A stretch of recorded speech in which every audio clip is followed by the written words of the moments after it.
പൊതുജനം പറയുന്ന ഒരു കാര്യമുണ്ട്, ഊടായിപ്പ് ഉദ്ഘാടനം. മുഖ്യമന്ത്രി കണ്ടതുകൊണ്ടാണ് ഇതെല്ലാം പരിഹരിച്ചതെന്ന് പറഞ്ഞു. അവിടെ എന്താ പ്രശ്നം? ഒരു പ്രശ്നമില്ല.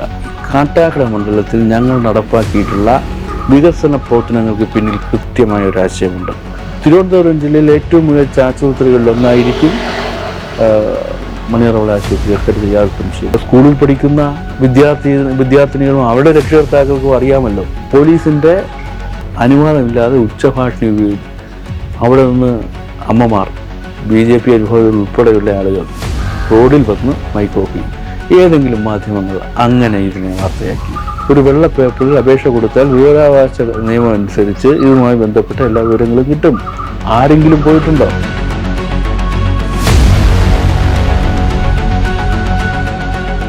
ഇപ്പോൾ കാട്ടാക്കട മണ്ഡലത്തിലെ ഏറ്റവും പ്രധാനപ്പെട്ട, ഒരുപാട് ആളുകൾക്ക് ആശ്രയ കേന്ദ്രമാകേണ്ടിയിരിക്കുന്ന ഒരു ആശുപത്രി മണിയറവിളയിൽ ഇപ്പോൾ നമ്മുടെ താലൂക്ക് ആസ്ഥാന ആശുപത്രിയായിട്ട് ഉദ്ഘാടനം കഴിഞ്ഞു.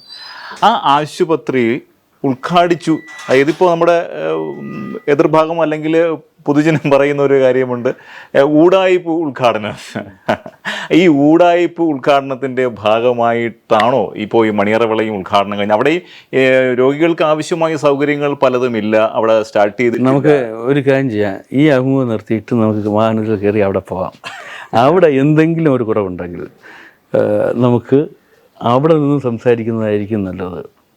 ഇവിടെ ചില ആളുകൾ നമ്മുടെ നാട്ടിലുള്ള ഒരു ബ്ലോഗർ പറഞ്ഞു, എന്താ പറഞ്ഞത്, അവിടെ ഒന്നുമില്ല, ഉടായിപ്പ് ഉദ്ഘാടനം എന്ന് പറഞ്ഞു. പിറ്റേ ദിവസം അവിടെ ആശുപത്രി എല്ലാ പ്രവർത്തനവും ആരംഭിച്ചു. അപ്പം എൻ്റെ ബ്ലോഗ് മുഖ്യമന്ത്രി കണ്ടതുകൊണ്ടാണ് ഇതെല്ലാം പരിഹരിച്ചതെന്ന് പറഞ്ഞു. അവിടെ എന്താ പ്രശ്നം? ഒരു പ്രശ്നമില്ല. ഉദ്ഘാടന യോഗത്തിൽ അധ്യക്ഷ പ്രസംഗത്തിൽ ഞാൻ പറഞ്ഞു, ഒരു വീട് പാല് കാച്ചിയാൽ പഴയ വീട്ടിൽ താമസിച്ചതുപോലെ അന്ന് മുതൽ ആ വീട്ടിൽ താമസിക്കാൻ പറ്റില്ല. 15 ദിവസത്തെ സമയം ഞങ്ങൾ ചോദിക്കുന്നു. 15 ദിവസം കൊണ്ട് പൂർണ്ണമായും ഈ ആശുപത്രി സജ്ജമാവും. ഇന്നിപ്പോൾ അവിടെ എന്തെങ്കിലും പരാതിയുണ്ടോ? മാത്രമല്ല, അവിടെ ഇല്ലാതിരുന്ന ഒരു ഡിപ്പാർട്ട്മെൻറ്റ് പ്രവർത്തനം. ഏതാണത്? ശിശുരോഗ പീഡിയാട്രിക് OP അവിടെ ആരംഭിച്ചു. അപ്പോൾ അത് പീഡിയാട്രിക് OP ആണ് ഉദ്ഘാടനത്തിന് ശേഷം ആദ്യം നമ്മൾ അവിടെ സജ്ജീകരിക്കുന്നത്. ഇനിയുണ്ട്. ഇനി 2 ഓപ്പറേഷൻ തിയേറ്ററുകൾ ഒക്കെയുള്ള സൗകര്യമോടെ. ഞാൻ പറഞ്ഞല്ലോ, കാട്ടാക്കട മണ്ഡലത്തിൽ ഞങ്ങൾ നടപ്പാക്കിയിട്ടുള്ള വികസന പ്രവർത്തനങ്ങൾക്ക് പിന്നിൽ കൃത്യമായ ഒരു ആശയമുണ്ട്. ഒരു കെട്ടിടം കെട്ടിയാൽ ആ കെട്ടിടം താൽക്കാലിക ആവശ്യം മാത്രം മുൻകൂട്ടി കണ്ടുകൊണ്ടല്ല. മറ്റൊരു ഉദാഹരണമാണ് കാട്ടാക്കട കോടതി കെട്ടിടം. കാട്ടാക്കട കോടതിക്ക് ഒരു നിലയ്ക്ക് വേണ്ടി തുക അനുവദിച്ചു. ഞങ്ങൾ പറഞ്ഞത് പോരാ, അത് ഇന്ന് ഒരു മജിസ്ട്രേറ്റ് കോടതിയേ ഉള്ളൂ. ഇന്നത്തെ മജിസ്ട്രേറ്റ് കോടതിക്ക് വേണ്ടി ഒരു നില കെട്ടിടം അനുവദിച്ചാൽ ആ കെട്ടിടത്തിൻ്റെ ബേസ്മെൻറ്റിൽ അതിന് മുകളിൽ കെട്ടിടാൻ പറ്റില്ല. ഞങ്ങൾ പറഞ്ഞു, ഈ കാട്ടാക്കട താലൂക്ക് ആസ്ഥാനമാണ്, ഇവിടെ സിവിൽ കോടതി വരണം, സബ് കോടതി വരണം, ഫാമിലി കോടതി വരണം, മോട്ടോർ ആക്സിഡൻ്റ് ആൻഡ് ട്രിബ്യൂണൽ വേണം. ഈ സാധ്യതകളെല്ലാം മുൻകൂട്ടി കണ്ടുകൊണ്ട് 6 നില കെട്ടിടം വേണമെന്ന് പറഞ്ഞു. ഹൈക്കോടതിയെ സമീപിച്ചു, ഗവൺമെൻറ്റിനെ സമീപിച്ചു. അങ്ങനെ 6 നില കെട്ടിടമാണ് ഇപ്പോൾ അവിടെ വരുന്നത്. ഇപ്പം വേണമെങ്കിൽ പറയാം, സർക്കാരിൻ്റെ പണം തൂർത്തടിച്ചു. ഈ കെട്ടിടമുണ്ടെങ്കിൽ നമുക്ക് ഈ കോടതികൾക്ക് വേണ്ടി സമീപിക്കാം. അതുപോലെ മണിയറവിള ആശുപത്രിയിൽ ഡയാലിസിസ് യൂണിറ്റ് ഇല്ലായിരുന്നല്ലോ, അത് വരാൻ പോവുകയാണ്. വന്നു കഴിഞ്ഞു. താലൂക്ക് ആസ്ഥാന ആശുപത്രി വരുന്നതിന് മുമ്പ് തന്നെ രോഗികൾക്ക് ആവശ്യമായ കാര്യങ്ങൾ അവിടെ നടപ്പാക്കി കൊടുത്തു. ഡയാലിസിസ് യൂണിറ്റ് വന്നു. അതിൻ്റെ തുടർച്ചയിലാണ് ഇപ്പോൾ ഉദ്ഘാടനം കഴിഞ്ഞതിന് ശേഷം ഉണ്ടായ ഒരു മാറ്റമാണ് പീഡിയാട്രിക് OP വരുന്നത്. ഇനിയും ഓപ്പറേഷൻ തിയേറ്റർ, 2 ഓപ്പറേഷൻ തിയേറ്റർ, ഇതെല്ലാം ഘട്ടം ഘട്ടമായി വരും. ദോശ ചുട്ടെടുക്കുന്നത് പോലെ കയ്യടിക്ക് വേണ്ടി നടത്തുന്നത്. അതിന് ആവശ്യമായ പ്രോസസ്സ്. ഇനി നിയമനം വേണം, നിയമനം നടത്തേണ്ടതായിട്ടുണ്ട്.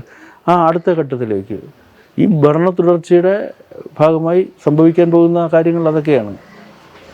തിരുവനന്തപുരം ജില്ലയിലെ ഏറ്റവും മികച്ച ആശുപത്രികളിലൊന്നായിരിക്കും മണിയറവിള ആശുപത്രി. അക്കാര്യത്തിൽ യാതൊരു സംശയം വേണ്ട.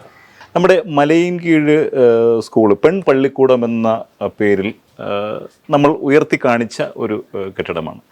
അതിൻ്റെ നിർമ്മാണ പ്രക്രിയയിൽ എവിടെയൊക്കെയോ അപാകതകൾ വന്നിട്ടുള്ളതായും എന്തോ കോൺക്രീറ്റ് പൊട്ടി വീഴുന്നത് പോലെ എന്നൊക്കെ പറയുന്ന ഒരു ഞാൻ പറഞ്ഞു തിരഞ്ഞെടുപ്പ് കാലത്ത് ഇതുപോലെ ഒരുപാട് കാര്യങ്ങൾ പറഞ്ഞു. ഇതൊന്നും വസ്തുതയുമായി യാതൊരു ബന്ധമുള്ളതല്ല. ഞങ്ങളൊന്നും അതൊന്നും പറഞ്ഞിട്ടില്ല.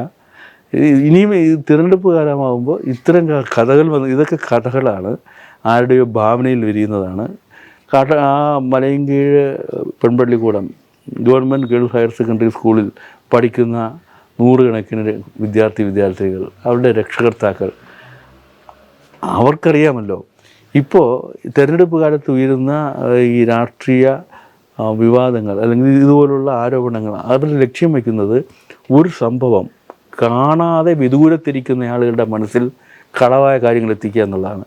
അങ്ങനെ കളവായ കാര്യങ്ങൾ എത്തിക്കുമ്പോൾ ആ സംഭവം നേരിട്ടറിയുകയും അനുഭവിക്കുകയും ചെയ്യുന്നവരുടെ മുന്നിൽ ഇവർ പരിഹാസ്യരാവുകയാണ്.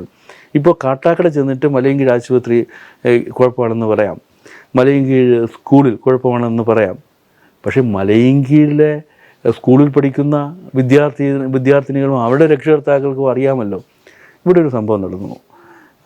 MLA ഓഫീസിലേക്ക് മാർച്ച് നടത്തി BJP. ആ മാർച്ച് സ്കൂളിൻ്റെ മുന്നിൽ വെച്ചാണ് തടഞ്ഞത് പോലീസ്.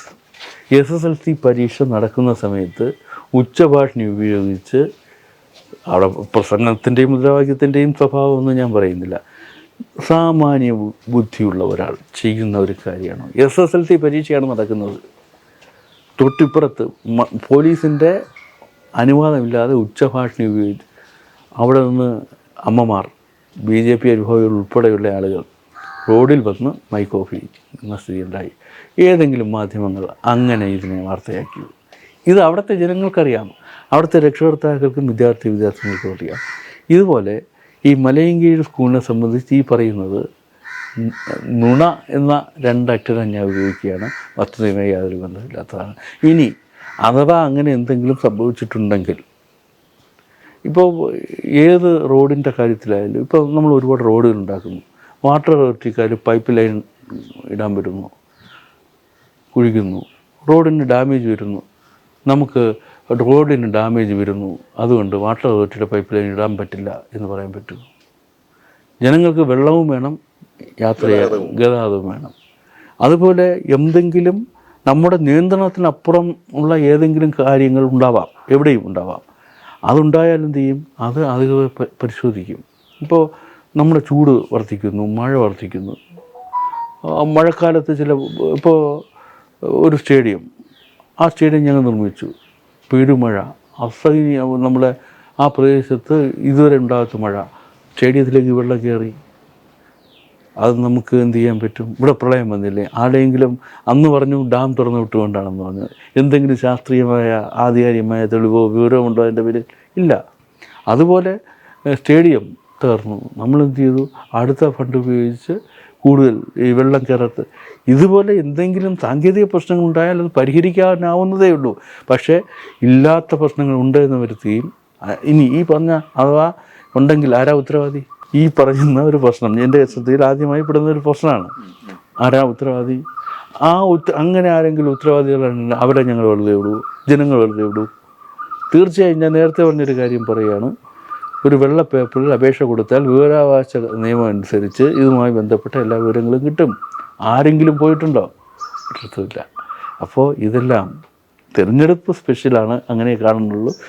ഇത് മാത്രമല്ല, ഇതിനേക്കാൾ വലുത് വരാനിരിക്കുന്നതേ ഉള്ളൂ. ഈ പൊള്ളുന്ന വേനൽക്കാലത്ത് ഇതിനേക്കാൾ പൊള്ളുന്ന ഒരുപാട് സാധനങ്ങൾ വരും എന്ന് പ്രതീക്ഷിച്ചുകൊണ്ടാണ് ഞങ്ങൾ നിൽക്കുന്നത്. അപ്പോൾ ഈ ആരോപണങ്ങൾ, ഇതിപ്പോൾ ഈ പറഞ്ഞ കാര്യങ്ങളെല്ലാം ഒരു ആരോപണത്തിന്റെ കാറ്റഗറി പെടുത്തിയാണ്. ആരോപണം എന്ന് പറയുമ്പോൾ എങ്ങനെ ഈ ആരോപണങ്ങൾ നമുക്ക് എത്ര ദൂരം വരെ പ്രതിരോധിക്കാൻ സാധിക്കും? പ്രതിരോധിക്കേണ്ട പ്രശ്നമില്ല. ജനങ്ങൾ തിരിച്ചറിയുന്നു, അനുഭവിക്കുന്നു. അനുഭവത്തിലൂടെ മനസ്സിലാകുന്ന ഒരു മനുഷ്യൻ കേൾക്കുന്ന കാര്യവും വസ്തുതയുമായി ബന്ധമില്ല എന്ന് പറഞ്ഞാൽ ഇത് ഉന്നയിക്കുന്നവരെ കുറിച്ച് ഈ പൊതുസമൂഹത്തിൻ്റെ മുന്നിൽ എന്തായിരിക്കും തോന്നുക? ഞാനൊരു നുണ പറയുന്നു, ലാലിന് അത് തെറ്റാണെന്ന് അനുഭവത്തിലൂടെ ബോധ്യപ്പെടുന്നു. എന്നെക്കുറിച്ച് ലാലിൻ്റെ നിലപാട് എന്തായിരിക്കും, തോന്നുന്ന ഇമ്പ്രഷൻ എന്തായിരിക്കും? അതാണ് കാട്ടാക്കട മണ്ഡലത്തിൽ ഞങ്ങളെ സംബന്ധിച്ചിടത്തോളം ഞങ്ങളുടെ ഏറ്റവും വലിയ പ്രൊപ്പഗണ്ട എന്ന് പറയുന്നത്. ഞങ്ങളുടെ രാഷ്ട്രീയ എതിരാളികൾ ഞങ്ങൾക്കെതിരായി നടത്തുന്ന ആക്രമണമാണ്, ആരോപണമാണ്. ആ ആരോപണങ്ങളും ആക്രമണങ്ങളും പൊള്ളത്തരമാണ് എന്ന് ഞങ്ങൾ പറയേണ്ടതില്ല, ജനങ്ങൾ തിരിച്ചറിയും.